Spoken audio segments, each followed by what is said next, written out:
Paramashivam. Om Nithyananda Paramashivam. Om Nithyananda Paramashivam. Om Nithyananda Paramashivam. Om Nithyananda Paramashivam. Om Nithyananda Paramashivam. Om Nithyananda Paramashivam. Om Nithyananda Paramashivam. Om Nithyananda Paramashivam. Om Nithyananda Paramashivam. Om Nithyananda Paramashivam. Om Nithyananda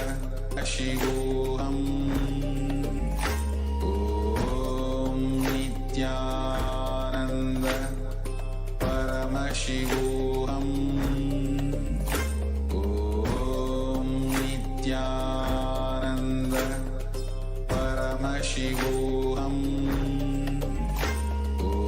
Om Nithyananda Paramashivam. Om Nithyananda Shivoham. Om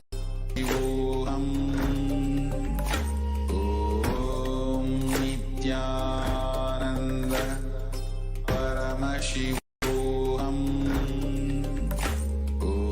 Om Nithyananda Paramashivoham. Om Nithyananda Paramashivoham. Om Nithyananda Paramashivoham. Om Nithyananda Paramashivoham. Om Nithyananda Paramashivoham.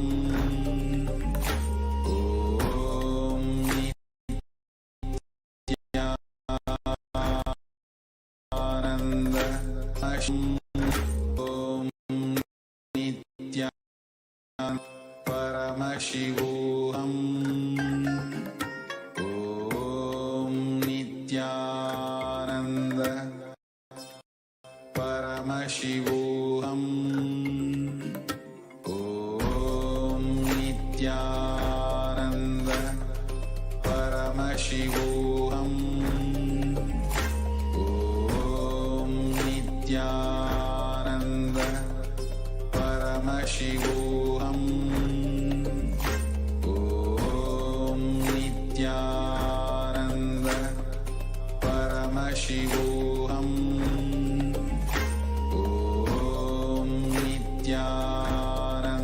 Nithyananda Paramashivoham. Om Nithyananda Paramashivoham. Om Nithyananda Paramashivoham. Om Nithyananda Paramashivoham. Om Nithyananda Paramashivoham. Om Nithyananda Paramashivoham. Om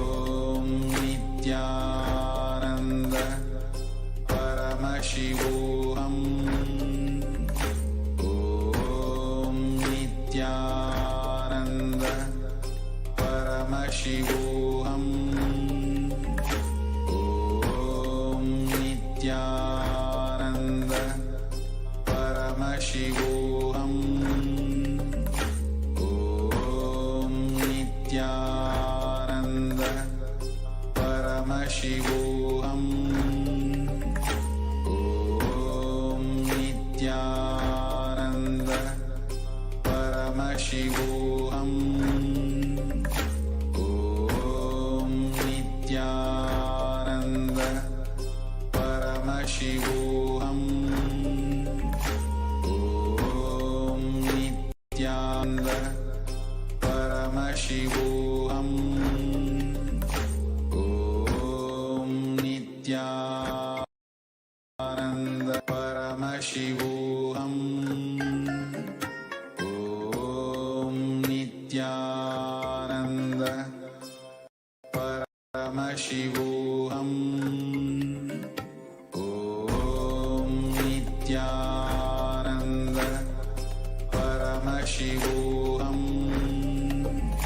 Om Nithyananda. Paramashivam.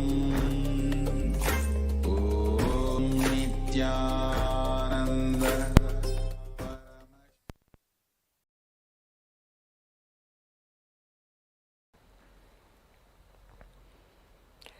Nithyanandam. So while all the viewers are finishing up with the Mahaparamashim, we would like to announce many of the opportunities coming up for, as we're having the temple events, as Shivaratri is right around the corner. It is beginning on the 8th of February, which is till Shivaratri, which is on the 18th. So if any of the viewers would like quarters in Adi Kailas temples, where we will be having the grand rituals going, which is the Paramashivam, comment live platforms, and we'll be happy to guide you for us for all of those rituals and be a part of the grand Mahaparamashivratri celebration are coming. So with that, we also invite all of the participants, all of the viewers to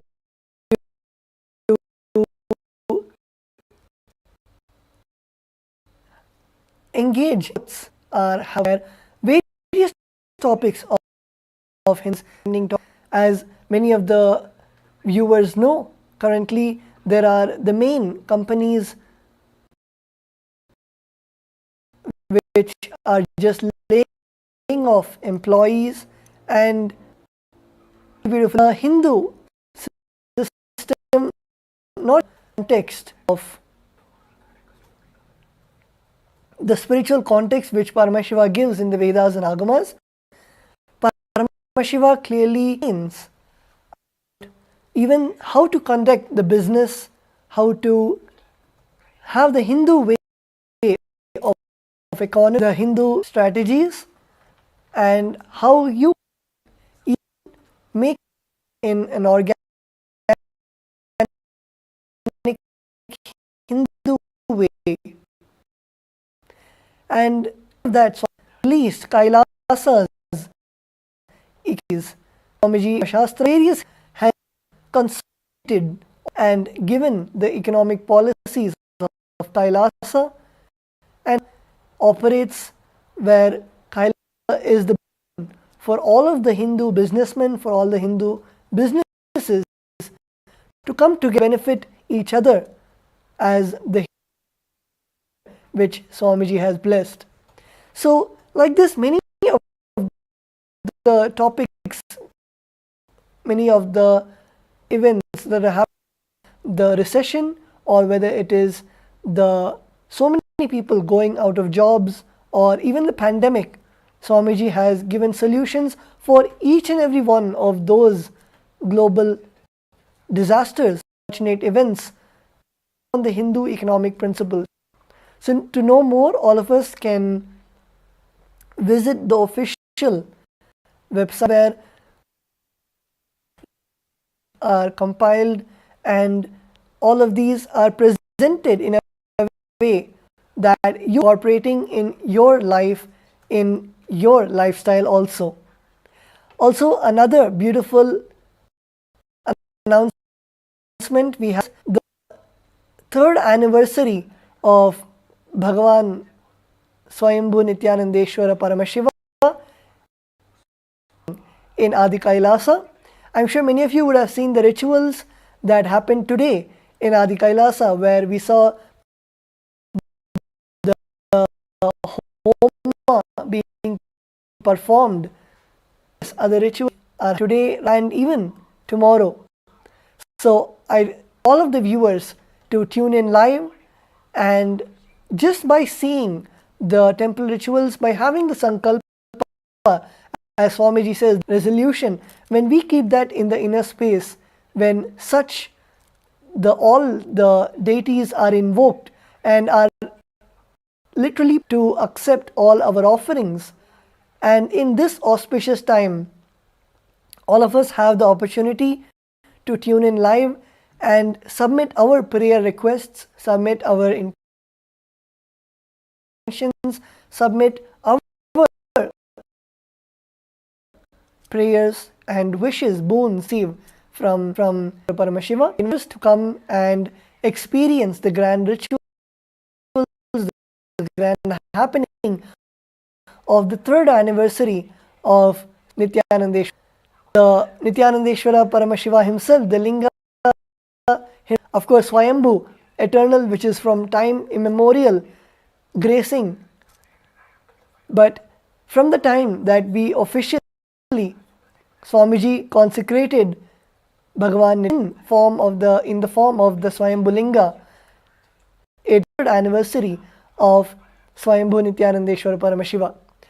And also by becoming an e-citizen, that itself grants viewers of the live rituals, where not just in one way through YouTube or Facebook or the various social media platforms you're able to receive the darshan and of Swayambhu Nithyanandeshwara, but you're able to be in two ways, where Bhagavan Nithyanandeshwara also, Swamiji, can see you and receive the blessings and receive the Nayana Diksha, the initiation, just by the Swami of Paramashiva. So all of us can avail this beautiful opportunity by becoming part of the e-Kailas, and the link right below, viewers can apply for ship of Kailasa. It is, the rituals are happening from 7 a.m. IST, which is 8 p.m. Pacific, to 1 p.m. which is Pacific time, and all of you can enjoy the rituals happening and receive the blessings of Bhagavan Nithyanandeshwara Paramashiva. So with that, we'll now be going to the next segment in just a few moments, and we'll be right back with you after a short break. Please stay tuned.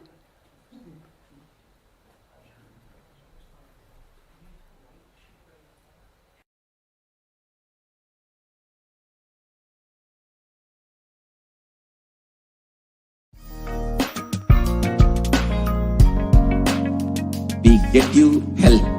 We get you ability to build beautiful relationships in your life. We get you direct spiritual support, and we make sure you become wealthy.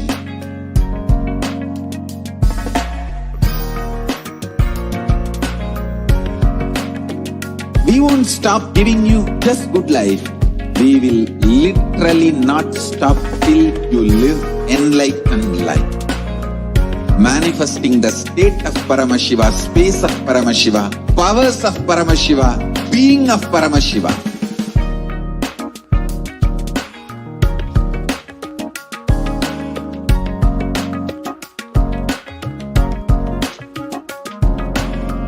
whole world become e-Kailashians. I want the whole world to know Hindus have something great to contribute to the world.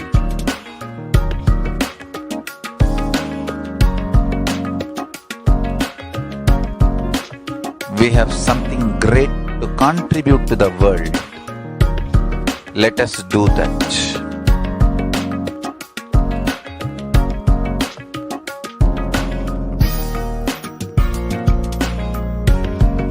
E-Kailasa is proper customized spiritual service helping you to identify your root patterns of suffering.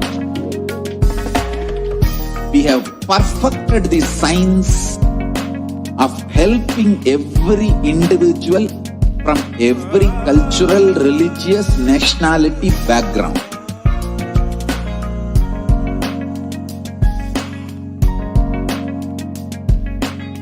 You will have lowest reactionary assumptions, highest awakened response, alive response for life continuously.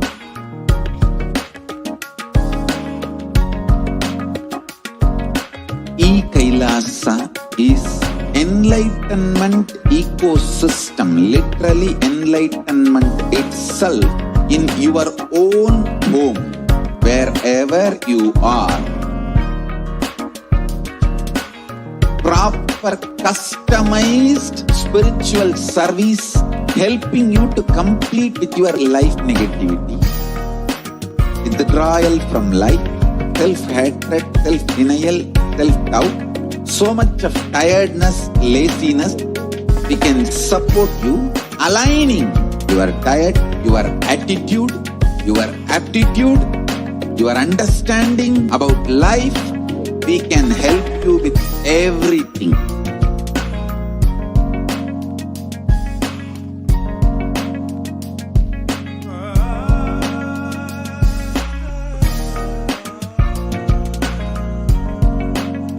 If you are interested in enlightenment, to you. If you are not interested, we will explain the whole science, inspire you and make you interested in enlightenment science. We need to cater this enlightenment science to the whole wherever they are, because enlightenment is the birthright of all human beings.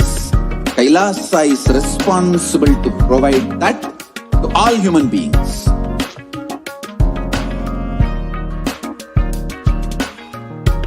Kailasa is the totality of the knowledge I received from my gurus and practice manifested in my life, perfected by teaching millions of people from all cultures, time zones, backgrounds, genders, nationality, race, from every creed.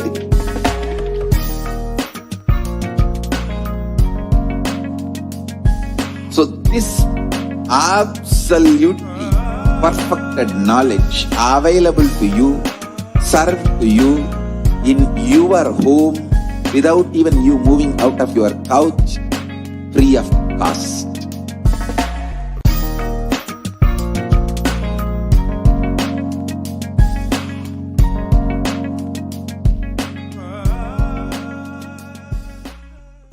There are some great spiritual sciences unique to Hinduism. Subtle, otherworldly, but definitive sign. Manifesting the cosmic beings in Archavatara, deities in Nijavatara, living incarnations is possible. Understand? Kriya Pada of Vedas and Agamas elaborately explain the whole science of making the cosmic beings manifest in Archavatara, deities and Nijavatara, living incarnations, both. Bhava, Samadhi, Darshan. Literally, those cosmic beings manifest through this body. Just like how they manifest in Archavatara, deity, they manifest in Nijavatara, Pratyakshavatara, and give you all the boons you ask, bless you. You see, each God is an independent intelligence to lead you to enlightenment. Each God is a bridge for you to achieve the Shivatva, the ultimate Shiva consciousness. Krishna is the bridge for you to achieve the Krishna consciousness. But Shiva consciousness, Krishna consciousness, all consciousness is one and the same. Ultimate consciousness only. So that energy itself completely expresses. Just like Radhika, when I see my own sweetness in the mirror, I become eager to taste it. I find that the only way to relish this sweetness is through the constitution of Sri Radhika. Bhava Samadhi Darshan is a window to the infinite expanse of consciousness, allowing us to glimpse the formless in a way that we can understand. It cleanses the karmas of lifetimes. It awakens our biomemory to the space of Paramashivam. The ultimate consciousness creates a deep and lasting transformation in us.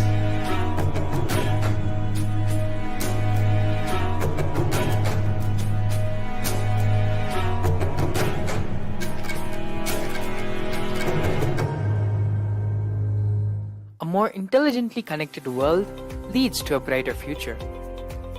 An enlightened humanity leads to a better world.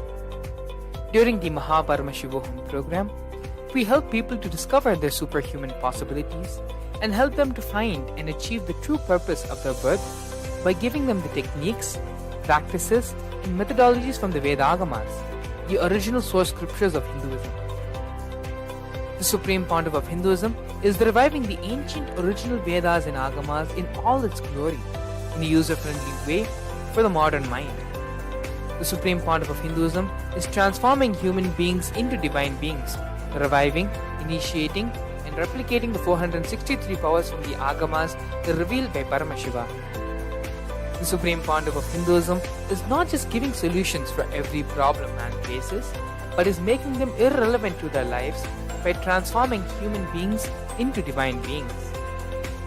Listen. Any argument presented by your mind, body, your present reality to establish you are not Paramashiva. You are not omniscient, omnipotent, omnipresent. Anything presented to prove you are not Paramashiva is illegitimate. Decide this. This is super determinism. Understand? Anything you declare as illegitimate will lose power over you, will die in few days, maybe in few weeks, whatever few days it takes. It will not have power over you. Understand? This is the method for sudden enlightenment. This is the method for sudden enlightenment. It happens by the Shaktipada. Here Paramashiva is sitting to tell you all, you are Paramashiva, you are me, with Shaktipada and Shaktinipada. The Dvitiya Vijnasa Krama is an extensive and thorough yoga sequence to prepare your body to receive the experience being given by the Supreme Pontiff of Hinduism. Through the yoga, which is aligned as per the source scriptures laid down by Paramashivam and the Agamas, you break all the impossibility in your body and in turn break the very cognition of impossibility. The program leads you to go beyond your human frame and limiting human ideas, which prevents you from living your highest possibility. I will reach you wherever you are, whichever corner of the world you may be, I will reach you with enlightenment. Again I tell you, I am not here to prove I am God, I am here to prove you are God. Don't wait to become divine. Register now at paramashivoham.org. There are some great spiritual sciences unique to Hinduism. Subtle, otherworldly, but definitive sign. Manifesting the cosmic beings in Archavatara, deities in Nijavatara, living incarnations is possible. Understand? Kriya Pada of Vedas and Agamas elaborately explain the whole science of making the cosmic beings manifest in Archavatara, deities and Nijavatara, living incarnation, both. During the Bhava Samadhi Darshan, literally those cosmic beings manifest through this body. Just like how they manifest in Archavatara, deity, they manifest in Nijavatara, Pratyakshavatara, and give you all the boons you ask, bless you. You see, each God is an independent intelligence to lead you to enlightenment. Each God is a bridge for you to achieve the Shivatva, the ultimate Shiva consciousness. Krishna is the bridge for you to achieve the Krishna consciousness. But Shiva consciousness, Krishna consciousness, all consciousness is one and the same. Ultimate consciousness only. So that energy itself completely expresses. Just like Radhika, when I see my own sweetness in the mirror, I become eager to taste it. I find that the only way to relish this sweetness is through the constitution of Sri Radhika. Bhava Samadhi Darshan is a window to the infinite expanse of consciousness, allowing us to glimpse the formless in a way that we can understand. It cleanses the karmas of lifetimes. It awakens our biomemory to the space of Paramashiva, the ultimate consciousness, and creates a deep and lasting transformation in us.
Let you all open all your three eyes. Om Nithyananda Paramashivam.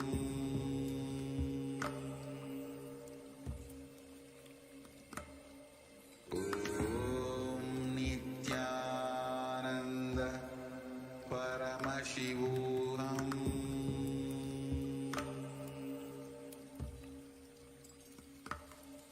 Om Nithyananda Paramashivam.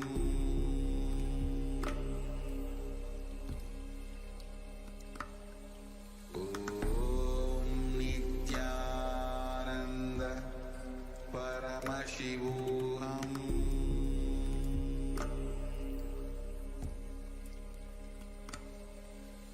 Om Nithyananda Paramashivam. Om Nithyananda Paramashivam. Om Nithyananda Paramashivam.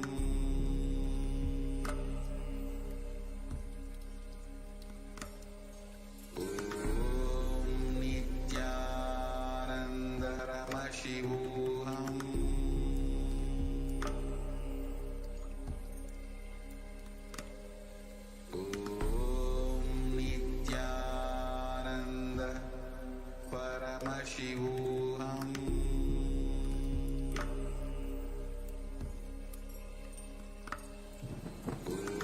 Om Nithyananda Paramashivam.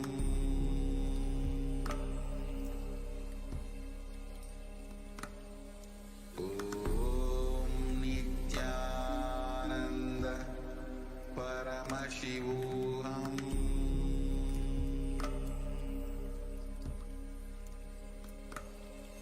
Om Nithyananda Paramashivam.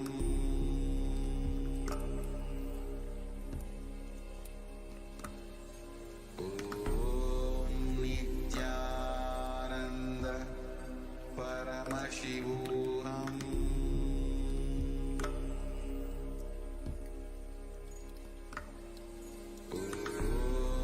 Nithyananda Paramashivam.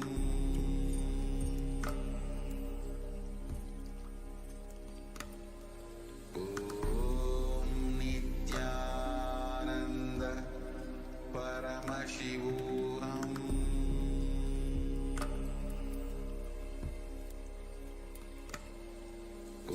Om Nithyananda Paramashivam.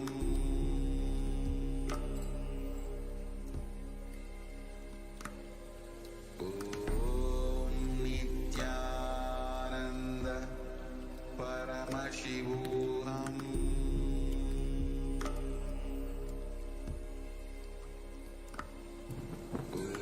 Om Nithyananda Paramashivam.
Nithyananda, we will now be chanting the Dhyana Shloka for Bhagavan Dakshinamurthy. Please sit straight. Om Maunavyakhya Prakatita Parabrahma Tattvayuvanam Varshishthante Vashanishthaihi Acharyendram Karakalita Chinmudrama Swatma Ramam Muditavadanam Dakshinamurti Mide Chitram Vatadharor Mule Vruddha Shishya Gurur Yuva Gurostu Maunam Vyakhyanam Shishyastu Chinna Samshayaha.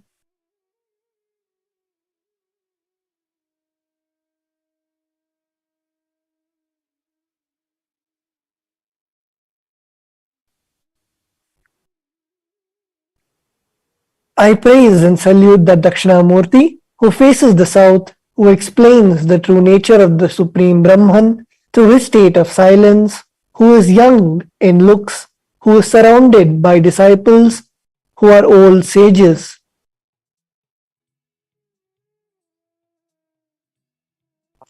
whose minds are fixed on Brahman, who is the greatest of teachers, who shows the Chinmudra by his hand, who is the personification of happiness, who is in the state of extreme joy and within himself, who has a smiling face. Let us now, with this space of intense gratitude and restful awareness, receive the darshan of our beloved Swamiji in the form of Bhagavan Dakshinamurti.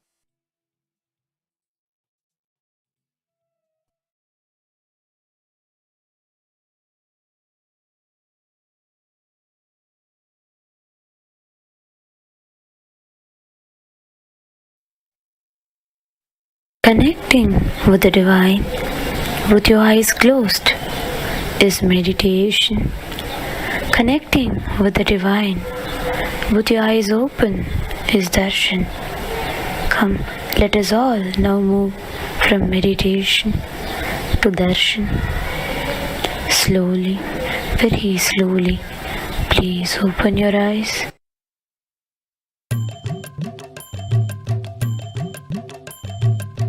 शरणं नित्यानन्द गुरुदेव शरणं स्मरणं नित्यानन्द गुरुदेव स्मरणं शरणं नित्यानन्द गुरुदेव शरणं स्मरणं नित्यानन्द गुरुदेव स्मरणं शरणं नित्यानन्द गुरुदेव शरणं ब्रह्मरूपमादिमध्यशेष सर्वभासकं भावषट्कहीनरूप नित्यसत्यमद्वयम् ब्रह्मरूपमादिमध्यशेष सर्वभासकं भावषट्कहीनरूप नित्यसत्यमद्वयम् वाक्मनोति गोचरं च नेति नेति भावितं तं नमामि देवदेव नित्यानन्दमीश्वरं वाक्मनोति गोचरं च नेति नेति भावितं तं नमामि देवदेव नित्यानन्दमीश्वरं शरणं नित्यानन्द गुरुदेव शरणं स्मरणं नित्यानन्द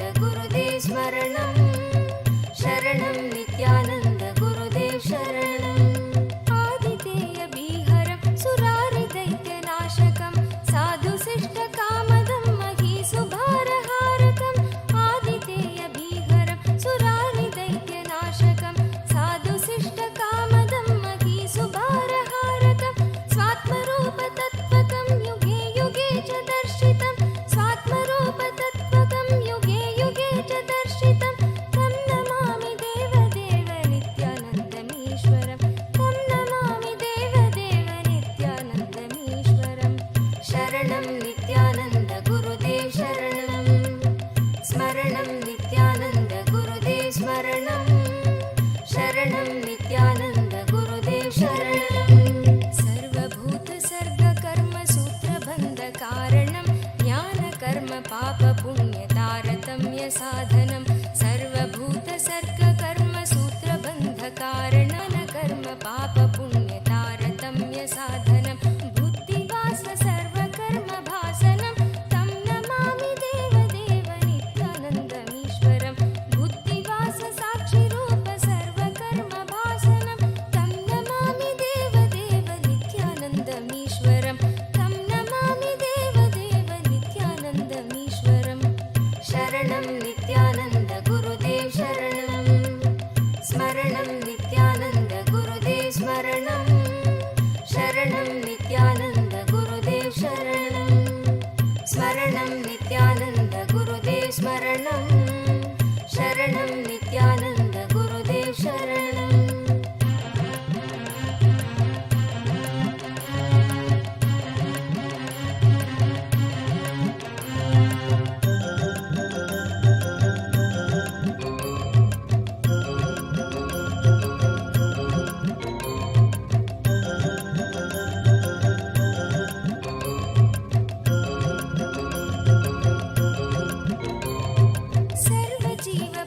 सर्वजीवपापनाशकारणं भवेश्वरं स्वीकृतं च गर्भवासदेहपाशमीदृशं सर्वजीवपापनाशकारणं भवेश्वरं स्वीकृतं च गर्भवासदेहपाशमीदृशं स्थापितं स्वलीलया च येन दिव्यजीवनं स्थापितं स्वलीलया च येन दिव्यजीवनं तं नमामि देवदेव नित्यानन्दमीश्वरं तं नमामि देवदेव नित्यानन्दमीश्वरं शरणं नित्यानन्द गुरुदेव शरणं स्मरणं नित्यानन्द गुरुदेव स्मरणं शरणं नित्यानन्द गुरुदेव शरणं तुल्यलोष्टकाञ्चनं च हेयनेयधीगतं स्त्रीषु नित्यमातृरूपशक्तिभावभावुकं तुल्यलोष्टकाञ्चनं च हेयनेयधीगतं स्त्रीषु नित्यमातृरूपशक्तिभावभावुकं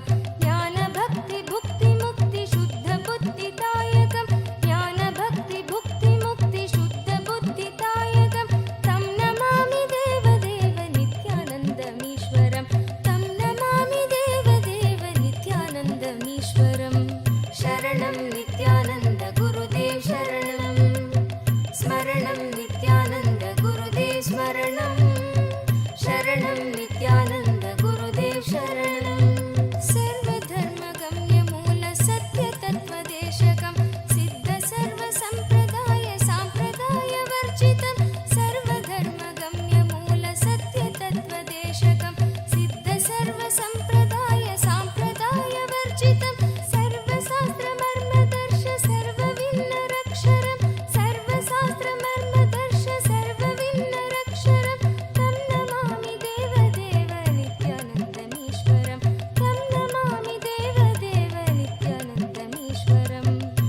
शरणं नित्यानन्द गुरुदेव शरणं स्मरणं नित्यानन्द गुरुदेव स्मरणं शरणं नित्यानन्द गुरुदेव शरणं स्मरणं नित्यानन्द गुरुदेव स्मरणं शरणं नित्यानन्द गुरुदेव शरणं चारुदर्शकालिकासु गीतचारुगायकं कीर्तनेषु मत्तवच्च नित्यभावविह्वलं चारुदर्शकालिकासु गीतचारुगायकं कीर्तनेषु मत्तवच्च नित्यभावविह्वलं सुपदेशदायकं हि शोकतापवारकं तं नमामि देवदेव नित्यानन्दमीश्वरं सुपदेशदायकं हि शोकतापवारकं तं नमामि देवदेव नित्यानन्दमीश्वरं शरणं नित्यानन्द गुरुदेव शरणं स्मरणं नित्यानन्द गुरुदेव स्मरणं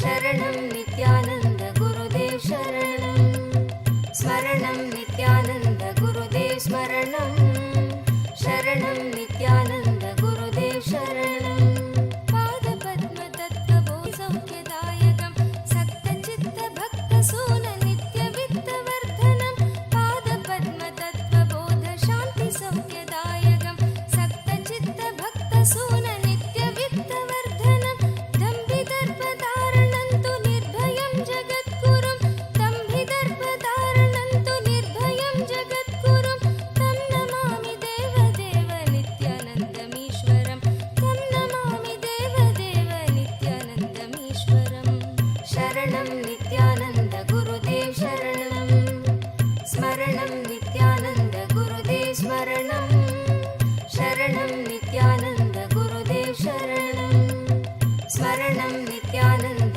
गुरुदेव स्मरणं शरणं नित्यानन्द गुरुदेव शरणं पञ्चवर्षबालभावयुक्तहंसरूपिणं सर्वलोकरञ्जनं भवाब्धिसङ्गभञ्जनं पञ्चवर्षबालभावयुक्तहंसरूपिणं सर्वलोकरञ्जनं भवाब्धिसङ्गभञ्जनं शान्तिसौख्यसद्मजीवजन्मभीतिनाशनं तं नमामि देवदेव नित्यानन्दमीश्वरं शान्तिसौख्यसद्मजीवजन्मभीतिनाशनं तं नमामि देवदेव नित्यानन्दमीश्वरं शरणं नित्यानन्द गुरुदेव शरणं स्मरणं नित्यानन्द गुरुदेव स्मरणं शरणं नित्यानन्द गुरुदेव शरणं स्मरणं नित्यानन्द गुरुदेव स्मरणं शरणं नित्यानन्द गुरुदेव शरणं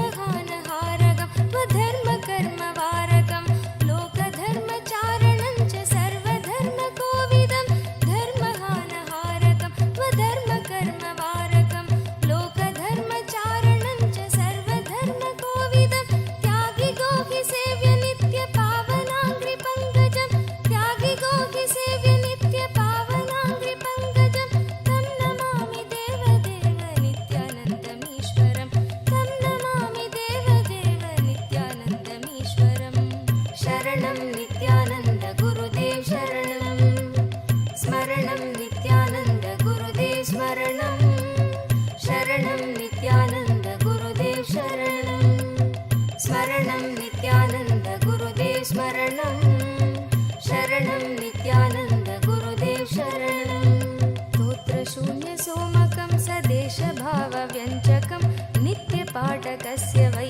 विपत्तिपुञ्जनाशकं स्तोत्रशून्यसोमकं सदेशभावव्यञ्जकं नित्यपाठकस्य वै विपत्तिपुञ्जनाशकं स्यात् कदापि जापयागयोगभोगसौलभं दुर्लभं तु नित्यानन्दरागभक्तिभावनं स्यात् कदापि जापयागयोगभोगसौलभं दुर्लभं तु नित्य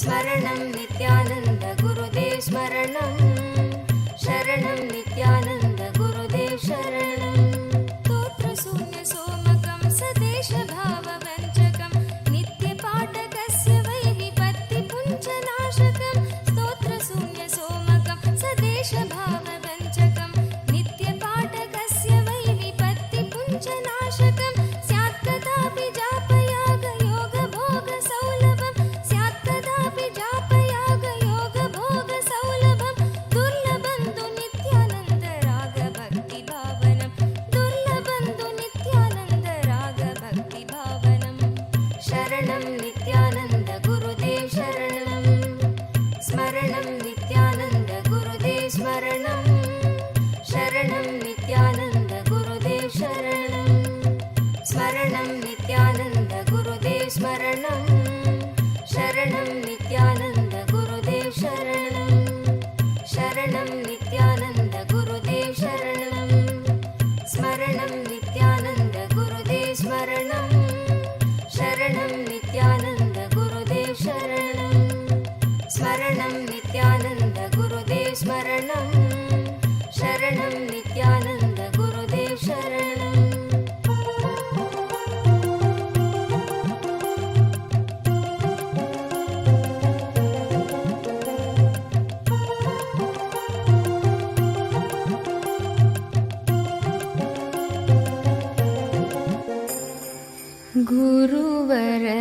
गुरुवरनाम पावननाम नित्यगुरुनाम गुरुनानक नाम गुरुवरनाम पावननाम गुरुवरनाम पावननाम गुरुवरनाम पावननाम गुरुवरनाम पावननाम नित्यगुरुनाम गुरुनानक नाम नित्यगुरुनाम गुरुनानक नाम नित्यगुरुनाम गुरुनानक नाम नित्यगुरुनाम गुरुनानक नाम गुरुवरनाम पावननाम गुरुवरनाम पावननाम नित्यगुरुनाम गुरुनानक नाम नित्यगुरुनाम गुरुनानक नाम गुरुवरनाम पावननाम गुरुवरनाम पावननाम गुरुवरनाम पावननाम गुरुवरनाम पावननाम गुरुनित्येश्वर भगवाना गुरुनित्येश्वर भगवाना गुरुनित्येश्वर भगवाना गुरुनित्येश्वर भगवाना जय गुरु सद्गुरु नानक नाम जय बोलो नित्यानंदा नाम जय गुरु सद्गुरु नानक नाम जय गुरु सद्गुरु नानक नाम जय बोलो नित्यानंदा नाम जय गुरु सद्गुरु नानक नाम जय बोलो नित्यानंदा नाम नित्य गुरु नाम गुरु नानक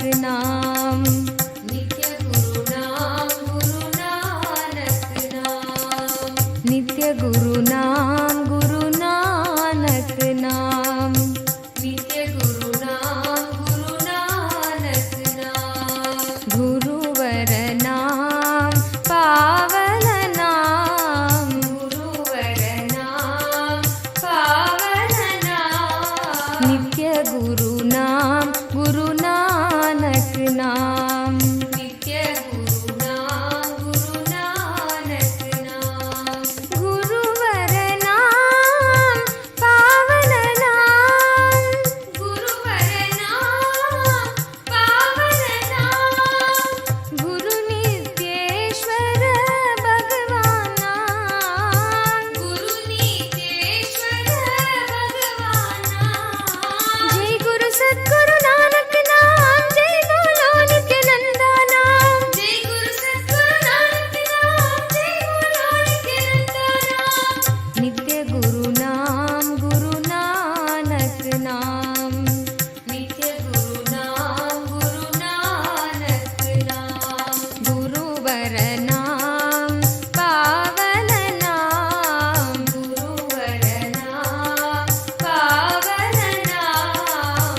गुरु नाम गुरु नानक नाम नित्य गुरु नाम गुरु नानक नाम गुरुवर नाम पावन नाम गुरुवर नाम पावन नाम नित्य गुरु नाम गुरु नानक नाम नित्य गुरु नाम गुरु नानक नाम गुरुवर नाम पावन नाम गुरुवर नाम पावन नाम गुरु नित्येश्वर भगवान नाम गुरु नित्येश्वर भगवान नाम जय बोलो नित्यानंदा नाम जय गुरु सद्गुरु नानक नाम जय बोलो नित्यानंदा नाम नित्य गुरु नाम गुरु नानक नाम नित्य गुरु नाम गुरु नानक नाम नित्य गुरु नाम गुरु नानक नाम नित्य गुरु नाम गुरु नानक नाम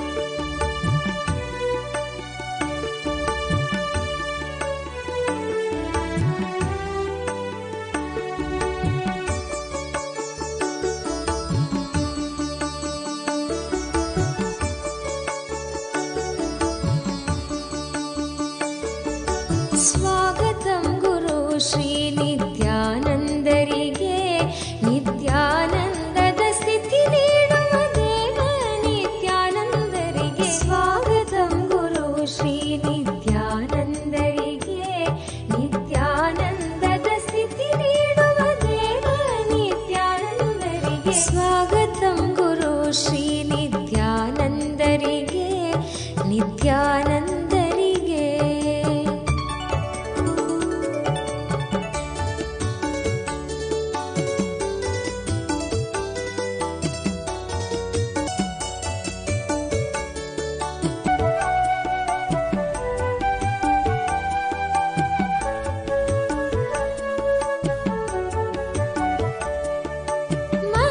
ಮಧ್ವಾಚಾರ್ಯರಿಗೆ ವ್ಯಾಸತೀರ್ಥರಿಗೆ ಮಧ್ವಾಚಾರ್ಯರಿಗೆ ವ್ಯಾಸತೀರ್ಥರಿಗೆ ಶ್ರೀ ಜಯತೀರ್ಥಾನಂದ ತೀರ್ಥ ಶ್ರೀಪಾದ ಜಯತೀರ್ಥಾನಂದ ತೀರ್ಥ ಶ್ರೀಪಾದರಾಯರಿಗೆ ಸ್ವಾಗತಂ ಗುರು ಶ್ರೀ ನಿತ್ಯಾನಂದರಿಗೆ ನಿತ್ಯಾನಂದದ ಸ್ಥಿತಿ ನೀಡುವ ದೇವ ನಿತ್ಯಾನಂದರಿಗೆ स्वागतं गुरु श्री नित्यानंदरिगे स्वागतं गुरु नित्यानंदरिगे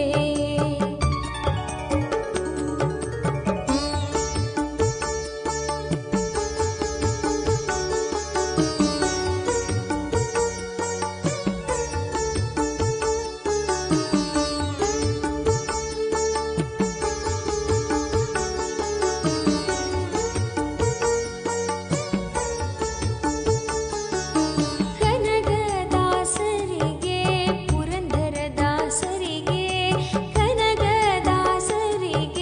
ಪುರಂದರದಾಸರಿಗೆ ಕೂಡಲ ಸಂಗಮ ಅಂಕಿತ ನಾಮದ ಬಸವಣ್ಣರಿಗೆ ಕೂಡಲ ಸಂಗಮ ಅಂಕಿತ ನಾಮದ ಬಸವಣ್ಣರಿಗೆ ಸ್ವಾಗತಂ ಗುರು ಶ್ರೀ ನಿತ್ಯಾನಂದರಿಗೆ ನಿತ್ಯಾನಂದದ ಸ್ಥಿತಿ ನೀಡುವ ದೇವ ನಿತ್ಯಾನಂದರಿಗೆ स्वागतं गुरु श्री नित्यानंदರಿಗೆ ನಿತ್ಯಾನಂದರಿಗೆ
ಶ್ರೀ ನಿತ್ಯಾನಂದರಿಗೆ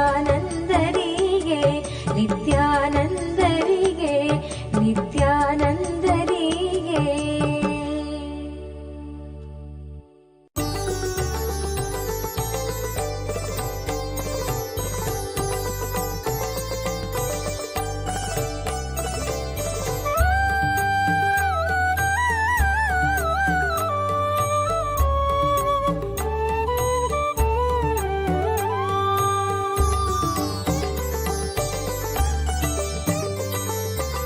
ಅರುಣಾಚಲ ಶಿವನೇ ನಿತ್ಯ ಅರುಣಾಚಲ ಶಿವನೇ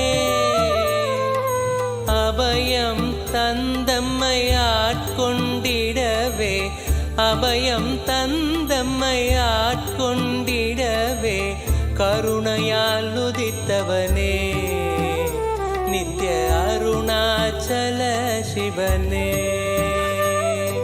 அருணாச்சல சிவனே நித்ய அருண சிவனே அபயம் தந்தம்மையாட்கொண்டிடவே அபயம் தந்தம்மையாட்கொண்டிடவே கருணையால் உதித்தவனே நித்ய அருணாச்சல சிவனே.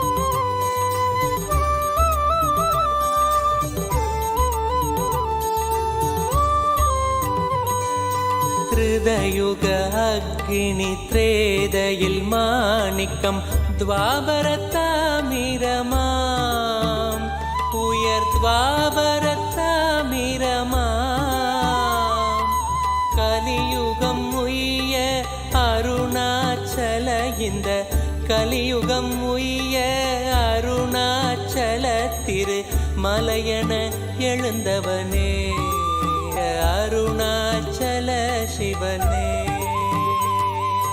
அருணாச்சல சிவனே நித்ய அருணாச்சல சிவனே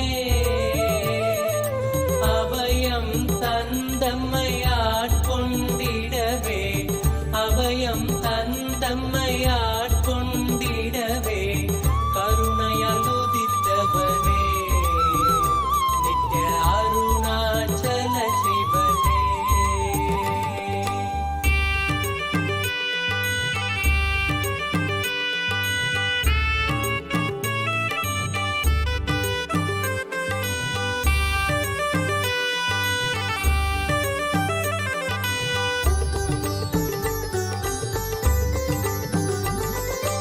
உன்முகம் சென்றதில் அன்பு மலர்ந்திட ஆனந்தம் தருபவனே நித்ய ஆனந்தம் தருபவனே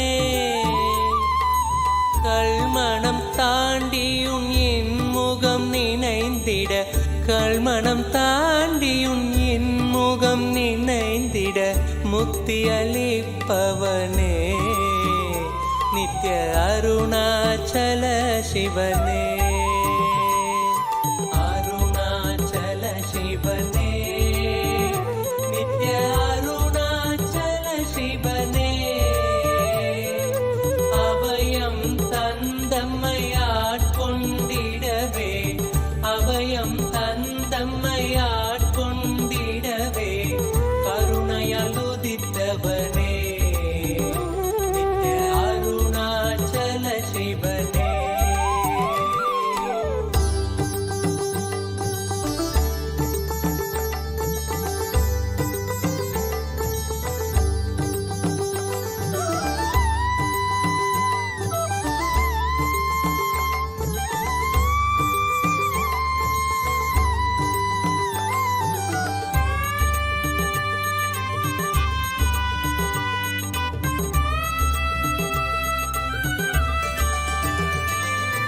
மாதவம் செய்தந்த மங்கையும் ஏங்கிட பாகத்தை தந்தவனே இடபாகத்தை தந்தவனே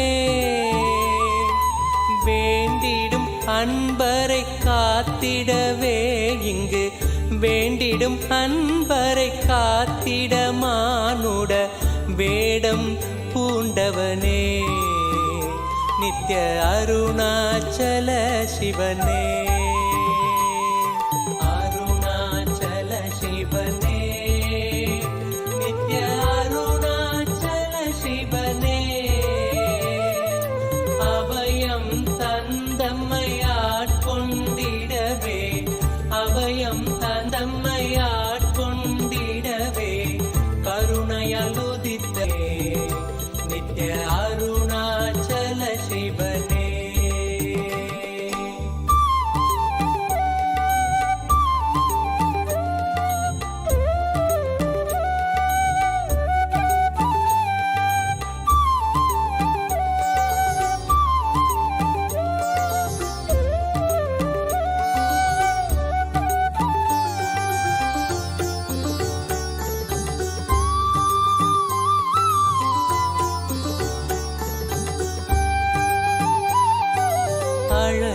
அழலுருவாகினும் அடி தோளும் மாந்தரை நிழலென காப்பவனே குளிர் நிழலென காப்பவனே நிறை முழுதாக இப்பிறவியை மாற்றியே நிறை முழுதாக இப்பிறவியை மாற்றியே இறைநிலை தருபவனே நித்ய அருணாச்சல சிவனே அச்சல சிவனே நித்ய அருணாச்சல சிவனே அபயம் தந்தம்மையாட்கொண்டிடவே அபயம் தந்தம்மையாட்கொண்டிடவே கருணையால் உதித்தவனே நித்ய அருணாச்சல சிவனே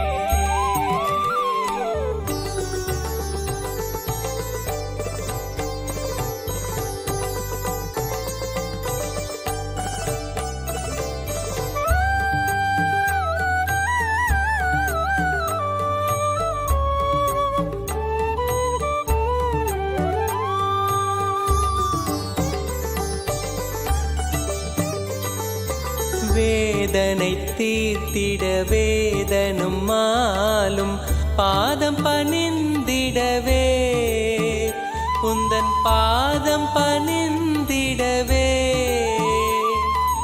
ஆதியும் அந்தமில்லாதந்த ஜோதி ஆதியும் அந்தமில்லாதந்த ஜோதியின் ரூபம் தரித்தவனே நித்ய அருணாச்சல சிவனே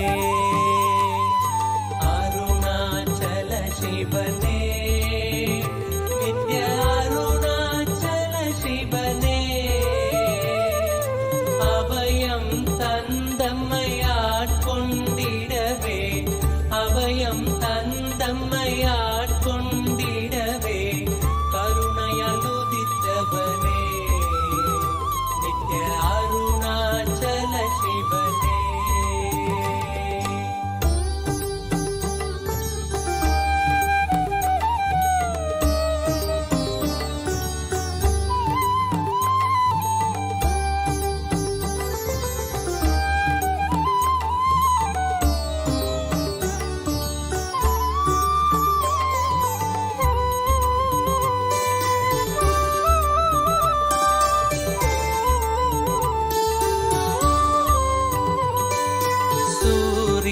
சந்திரர் வைரவர் விஞ்ஞயர் என் திசையோகியரும் உயர் என் திசையோகியரும் நந்தராய் நினைந்தே உனை அடைந்திடும் ஆனந்தராய் நினைந்தே உனை அடைந்திடும் ஹர ஹர சிவ சிவனே நித்ய அருணாச்சல சிவனே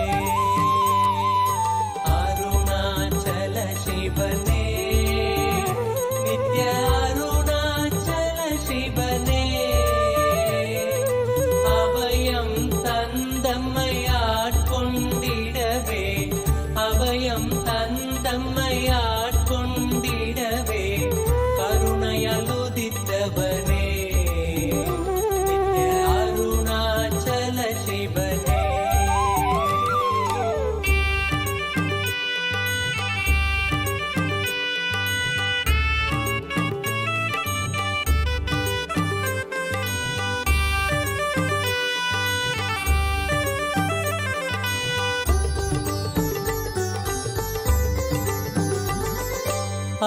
காலமிடற்றினில் கட்டிய நாதனே காலனை வென்றவனே இங்கு காலனை வென்றவனே துதி பாடிய மைந்தனும் உண்டவிடம் துதி பாடிய மைந்தனும் உண்டவிடம் அதன் வீரியம் மாய்த்தவனே நித்ய அருணாச்சல சிவனே அருணாச்சல சிவனே நித்ய அருணாச்சல சிவனே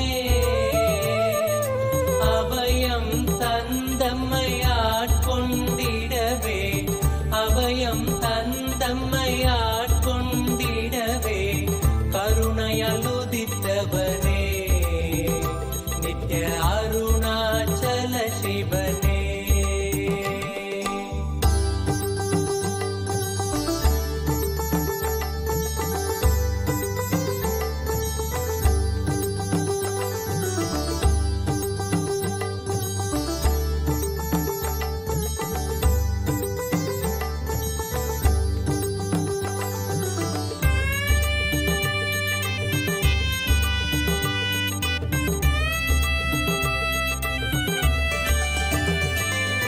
தேடியும் பாதங்கள் நாடிட ஓடும் எண்ணங்கள் மாய்த்தவனே ஓடும் எண்ணங்கள் மாய்த்தவனே